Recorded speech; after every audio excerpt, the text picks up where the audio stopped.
Making love to Elizabeth Taylor. It's all been done before by people much better at it,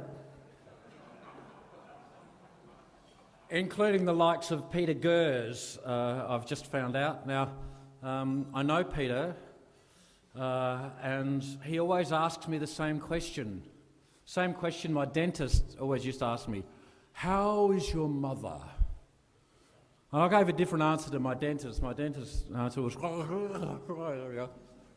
but to Peter, my answer was the same answer as I gave him the year before. She died before, Peter. Thanks for asking.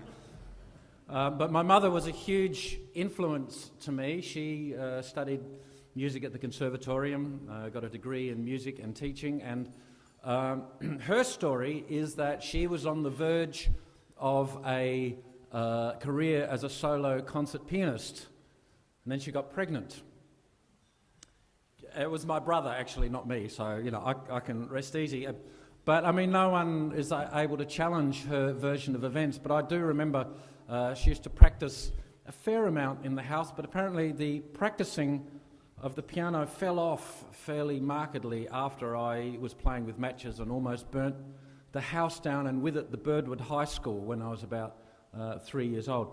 Now, anyway, she decided that I should learn the piano, and so she tried to teach me when I was about 7, and I went through book 1, vroom, book 2, vroom.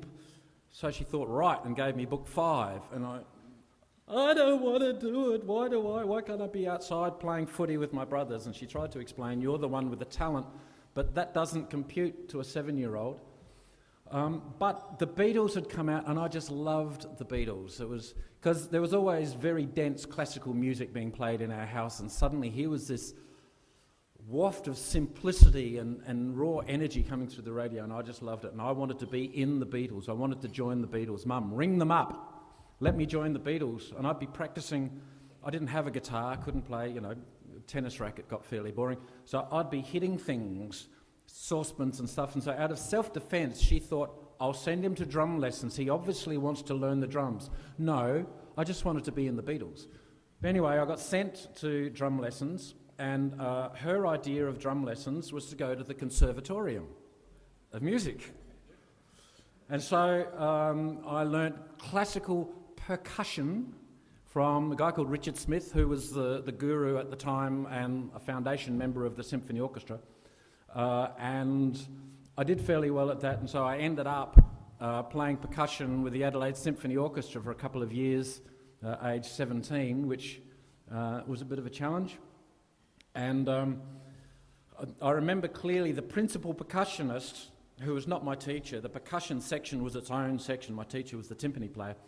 That was a real musical instrument. The percussion was just otherwise known as the kitchen, all the tambourines and things.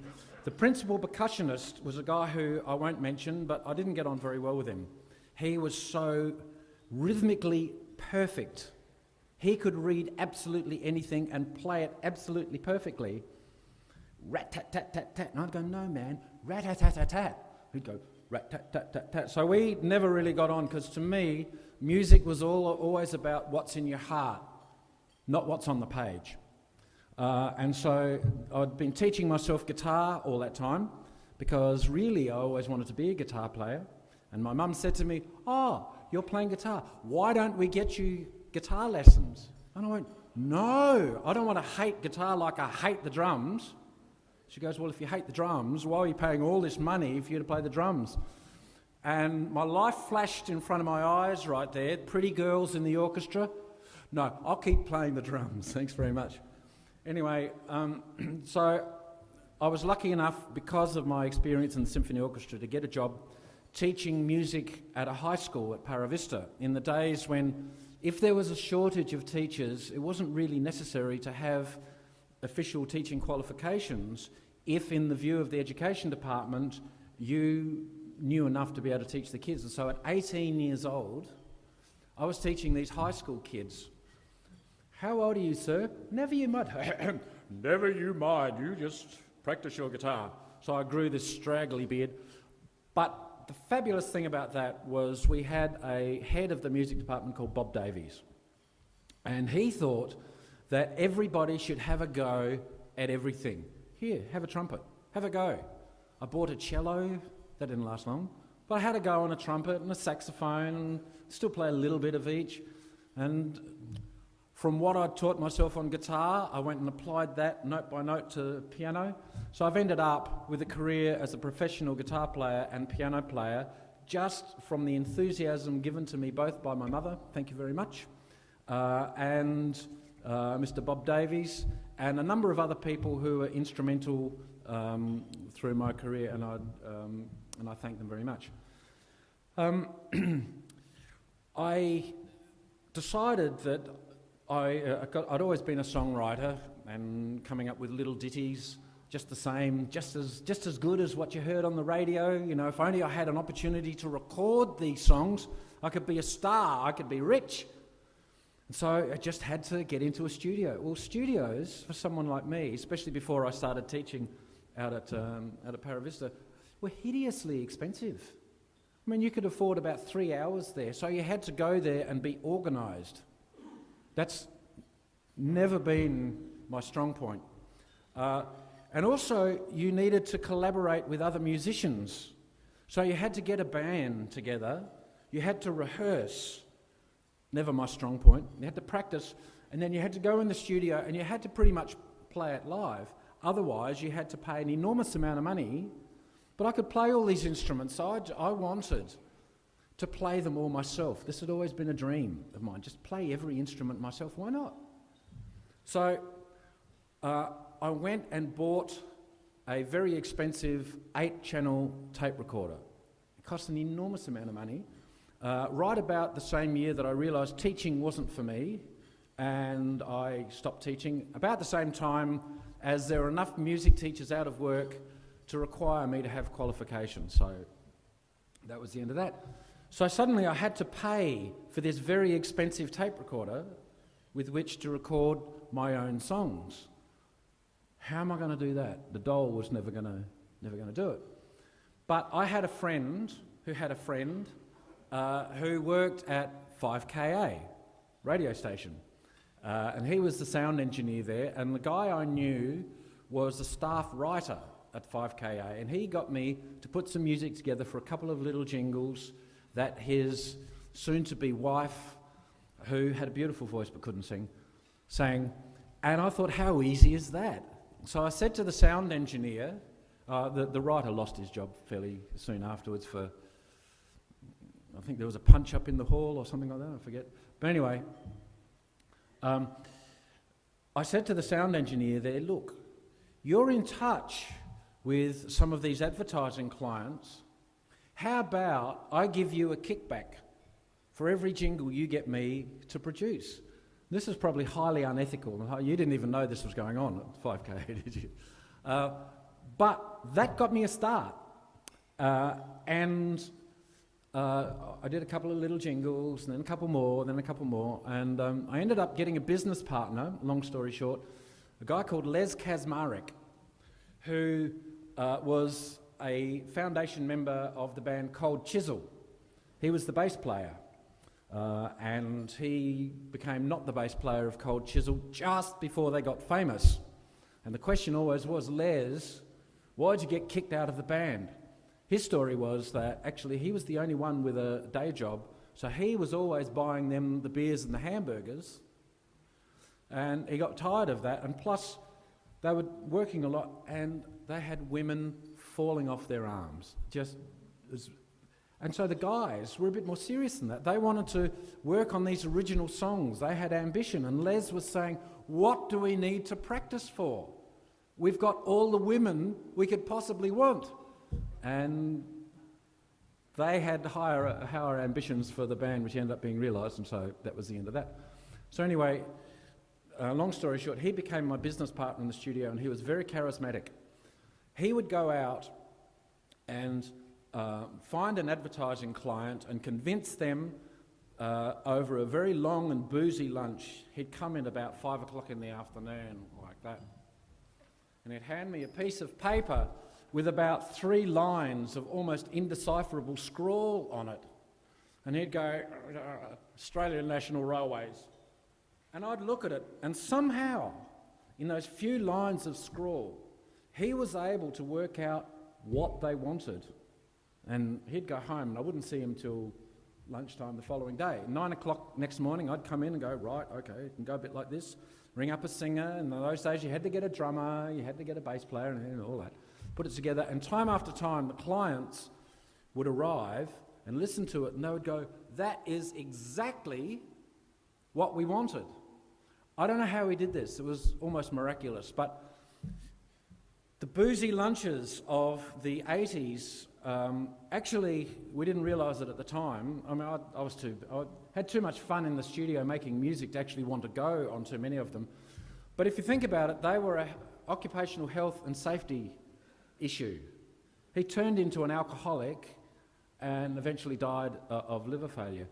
But in any case, during that period, he was the manager of the studio, he was the first contact. People would ring up, he would go and take them to lunch. I had one client, however, for whom that would not do. This client rang up and said, I want to talk to somebody about doing a jingle, and Les said, okay, I'll come and talk to you. And this client said, are you the composer? No, but I take the brief. And the client said, no, I don't want to talk to you. I want to talk to the guy who's going to write the music. And up till then, I'd been happy to be Mr. Anonymous in the back room. I never wanted to be famous, I just wanted to be rich. The anonymous guy putting the heart and soul of the advertising clients and whatever music clients, understanding their passion and creating music out of that. That was what gave me joy. But this one client said, no, I don't want to talk to you. Don't introduce me to your music writer. And so Les came and said, there's a guy who wants to talk to you. It's a bit weird. He wants me to leave the room. Look, his name's Jeffrey Reed. So Mr. Rotarian Jeffrey Reed knew what he wanted. He wanted to talk to the guy who was actually going to create the music. And I don't know if I can't be the only person that thinks this. I've had no training really apart from learning percussion to play in the symphony orchestra.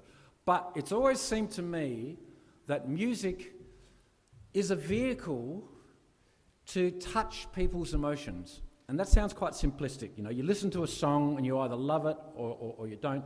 It strikes a chord, a memory, a life experience. It brings to life inside your heart, inside your body, inside your reminiscence, an experience that you have lived. It reminds you you have been alive. It makes you feel something. Now, in advertising, and I say we because, you know, I've been doing it most of my life, we take advantage of that to lower your defences so that the message that the advertiser wants you to take away, whether you like it or not, gets through. The music lowers your emotional resistance. There was a famous social experiment once. They asked these people coming out of a checkout, do you think you're influenced by advertising? No. I just, all right, well, what influences your decisions? Quality, price, okay, great. Well, I noticed you've got Omo in your shopping trolley.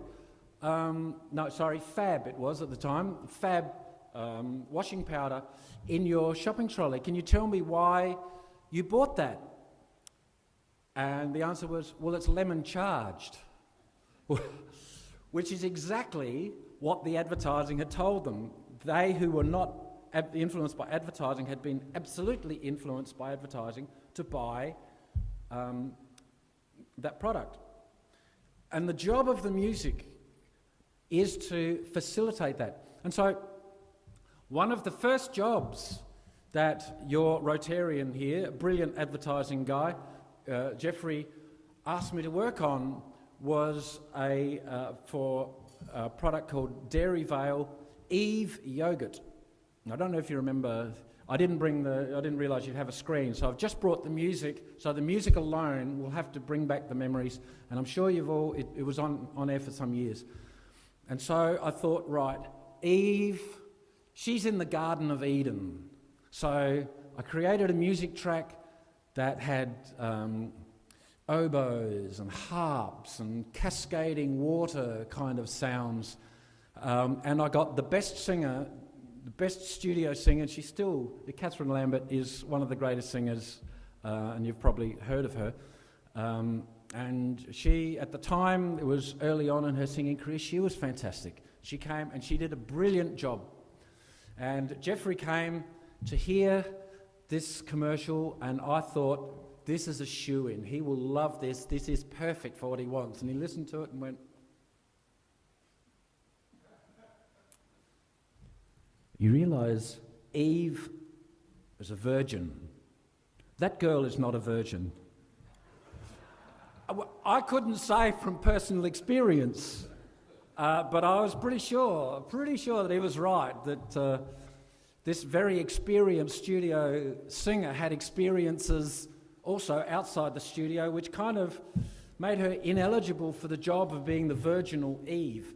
So he said to me, find me a virgin to sing this song. And the song had very long and pure notes in it. I thought, well, where can I find someone who sounds like a virgin, who can hold those long, clear notes? Only a professional could do that. Anyway, I went to the convention centre where they were doing an arrangement of a jingle that I'd written for SA Great, and I just went to hear the sound check to find out if they'd stuffed that up or not. And I asked someone I knew there, so what else is on the program tonight apart from this song and the big band? Oh, there's a schoolgirl singing a Whitney Houston song. And I said, oh, please, really? And she was about 5'0", and I was right at the back of the convention centre. This tiny figure gets up and starts singing, and I went, that is my virgin. So got hold of her, got her into the studio, and she sounded like this. And the reason why she had to sound like a virgin is so that when you listen to the music and watch the TV commercial about Eve yogurt, you get this feeling of purity. You get this feeling of not besmirched by filthy ingredients. I mean, it probably was. It's probably as much a lie as any other advertising campaign ever. But the idea was, by the choice of the voice, and the choice of the voice alone, we would be saying something about the yogurt that, if we got the voiceover to go, Eve yogurt, pure, made from fresh, pure, natural ingredients, wouldn't have the same effect. Hang on, I should have... No, that is not my playlist.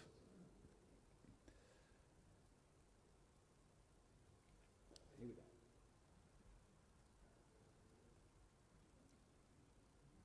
And so as you're listening to this music, just imagine, what does it feel like? Imagine what Jeffrey would have had to have said to me about Eve yogurt and the feeling he wanted the commercial to have for me to have come up with this.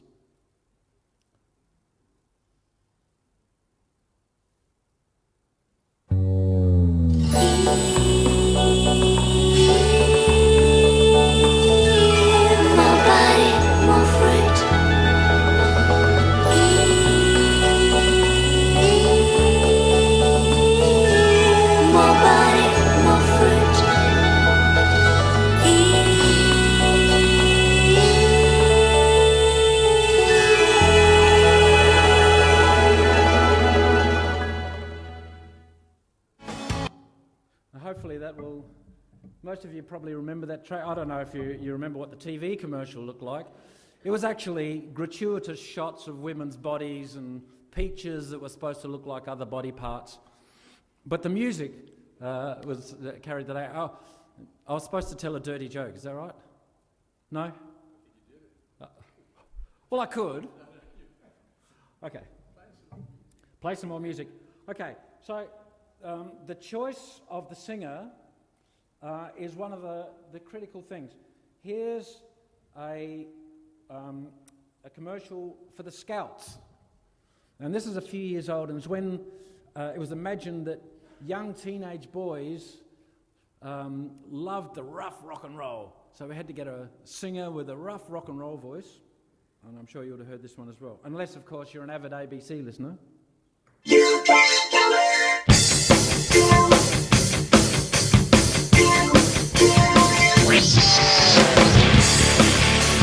Little kids can do it. Big kids can do it. Everyone can do it. Even you can do it.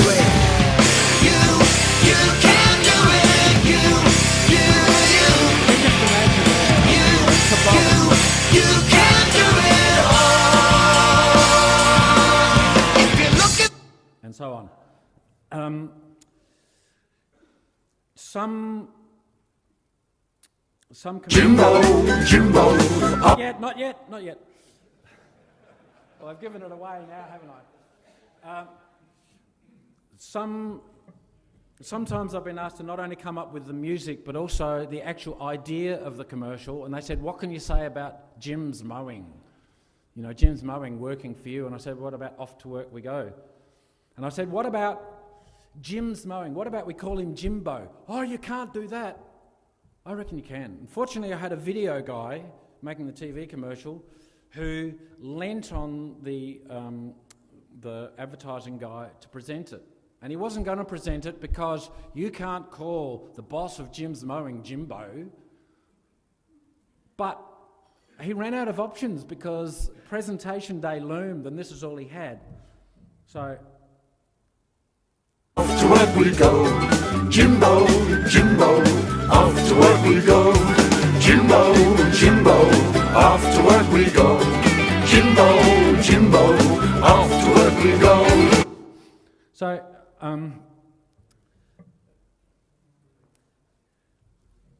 that worked so well for them that they ended up calling the advertising agency guy, whose name was Kimbo, and it was meant to be just a very short campaign for Jim's mowing in South Australia, but it went national, and the brand has grown. It's about 10 times the size. If only I was getting rollovers every year, but sadly.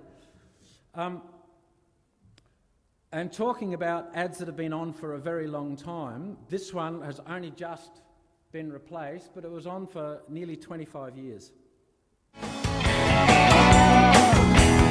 Foodland, the mighty South Aussies. Foodland, the mighty South Aussies, yeah. Sadly, most of the jingles that I've worked on that I could play you that you go, I know that one, are the ones that are quite annoying. And I almost get briefed to make them be like that. Like, for example, this one. Shoe shed, get it into your head. Shoe shed, leave the others for dead. Major brands are always on sale.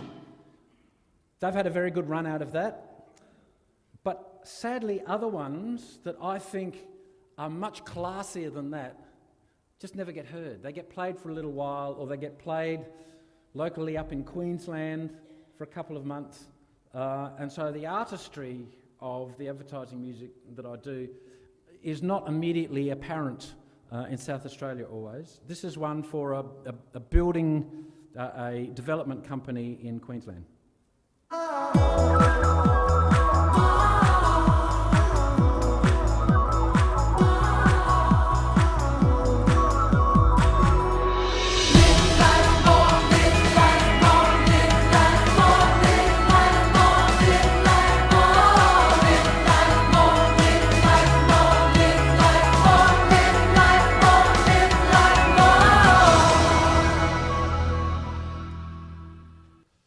Was written for the cinema, and so what you can't really hear it through these speakers here, but what the singers are saying is live life more, and in the theatre it was just a magnificent sound. I don't want to be offline, here we go. I've just got a couple more things quickly to play you, and why can't I see? Getting close to time. I'll wrap up with one more example. again, getting back to the idea that the music is all about the feeling, I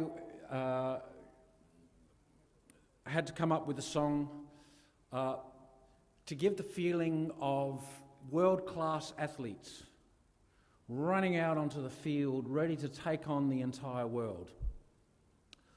And I thought, well, that sounds like the Olympic Games to me, even though these athletes were not ever going to be in the Olympic Games. But it needs to start with kind of like an Olympic fanfare.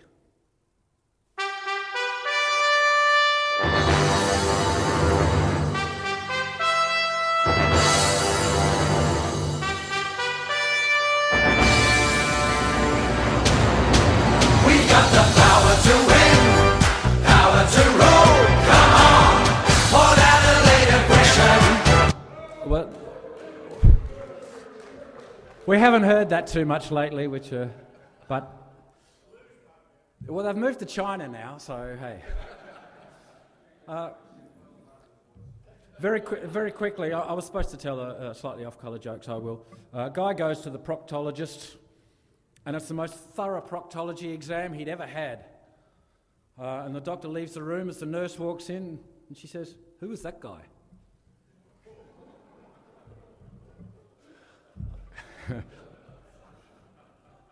Okay, we've got time for a few questions, so Adriano. Thank you, Lincoln. That was quite enjoyable. My question is to do with your early career when you wanted to play all the music. I don't know whether you're still doing that or you rely on more musicians. In particular, due to how technology has changed the way music can be done today, in particular for probably the environment where you do it, but even any music, where you have software where you can actually easily record all the instruments yourself, but you can also collaborate easily with artists all over the world that might come in and play just one instrument. So the question is, would today's tools, would you still have chosen to have done everything yourself, or would you have concentrated on one instrument and rely more on other people? I absolutely would have chosen to do it all myself. I read a science fiction book when I was quite young where there was a keyboard in it that could play any instrument in the orchestra. And I just couldn't believe such a thing could exist. And now, of course, the computers can, in the hands of a very skilled operator, sound almost indistinguishable from a symphony orchestra. And I love all of that. But I've done a lot of playing over the years with various bands. I play in an Indian Sikh religious band, Dya Singh, around the world. And that's so, I both play live and collaborate, but also in the studio, it's often layering the instruments one by one. Any more questions? Yes? You here?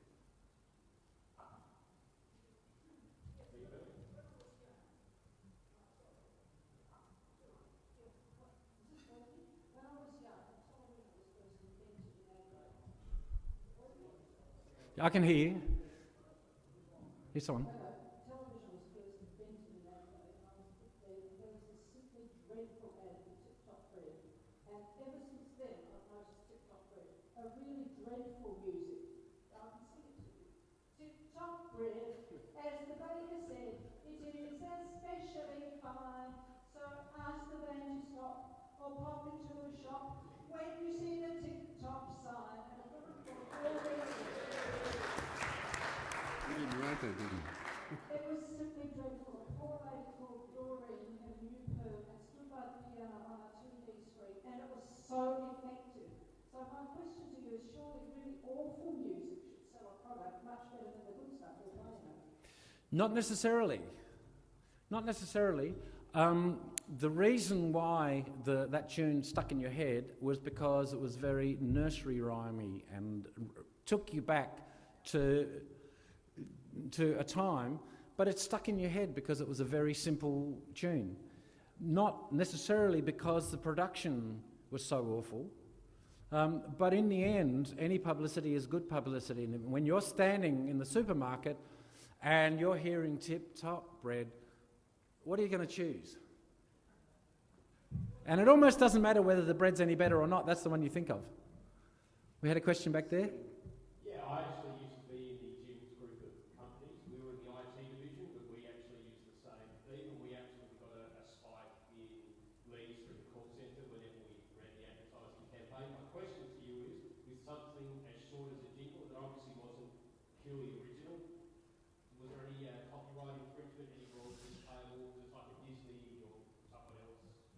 Very good question. You might have noticed the vague similarity to hi ho, it's off to work we go, and that was quite deliberate.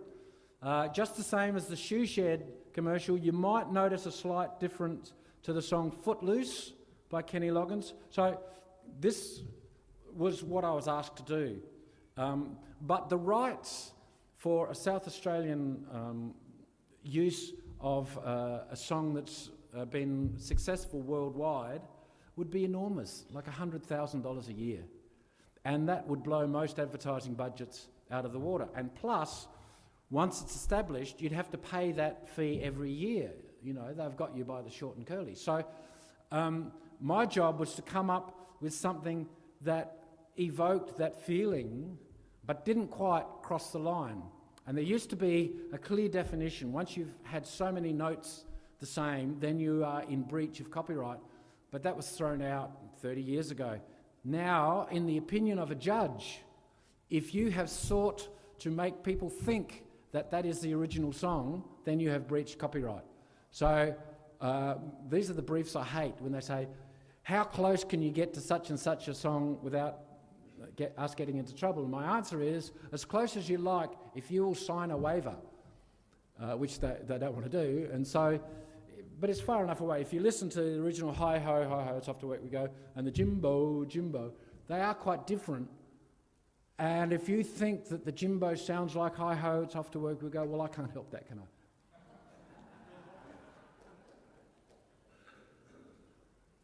Sorry. Any more questions? Thank you. Peter. You may think I'm anti-advertising, right? Thank God I have a wife with a very good figure who can sort of turn the ads off and everything else. Our bitch is that I come across extremely loudly, when in fact I'm told it's the same volume, but it's compressed sound. Can you tell me why this has been the policy of people have gone to now, the production of ads with this noise? Okay, I can answer that, and I have to say that over the years I have been guilty of making ads as loud as possible on air, because if I don't, the ad before and after it will take precedence. They'll be noticed more, and people will think that I don't know what I'm doing as a sound engineer.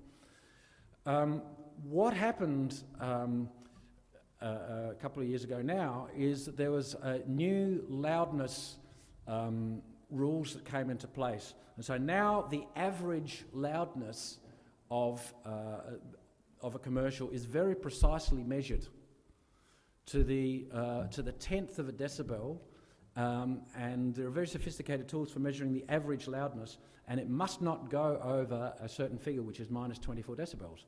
And if it does, then the ad gets rejected by the authorities, and they won't play it. The reason why ads sound louder than the program is because the average level of the commercial is made to be nearly the maximum level allowable. We want them to be loud so that they're noticed. That is my job as a maker of advertising, to be noticed. No point putting up a little small billboard if you can put up a really big one. But the reason why they sound louder than the movies or whatever program is because the average level of a television program is less than maximum. And of course it is, because you have dynamic volumes going on there. You have people speaking softly. Oh, darling, I love it when you do that. And you have very loud sounds. Door slam, car squeal. They have to sound loud. The whispering has to sound soft. And so there's a difference between the maximum volume of the program and the minimum volume. If you were watching a movie and they cut straight from the car chase scene straight to the commercials would probably seem a little bit softer.